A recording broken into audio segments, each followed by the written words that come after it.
Hey, Nick here. I want to show you guys something, how to tell whether your steering gearbox is bad.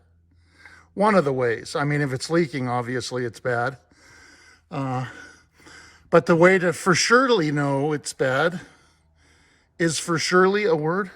The way to know for sure if it's bad is when I start the car, you're going to see the steering wheel do this by itself. I'm not going to touch it. Oh, he needs the upper sleeve too. Look at that. So I'm going to start it and you watch it. You can see I'm not touching it, okay? You can see it, yeah.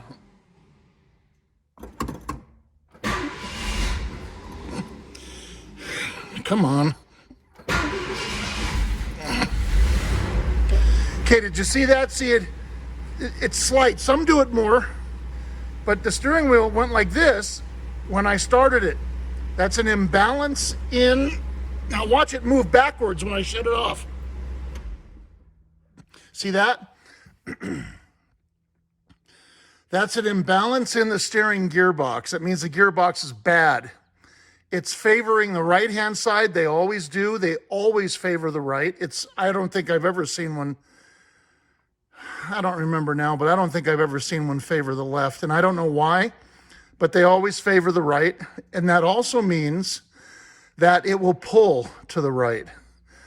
So if you were to have your car aligned, let's say, and you had brand new tires, and you know the alignment was good, and it still pulled to the right, if your car does this by itself, when you start it, then that's going to make it pull to the right, because the steering gearbox is favoring the right. So it'll try to steer to the right by itself. So that's how you do that. That's a test how you can see if your steering gearbox is bad, okay? Thank you. Don't forget to hit the like button, please. It helps me. If this video has helped you, hit the like button. If you haven't subscribed, please do so. It helps me, and I appreciate it, and thank you for watching.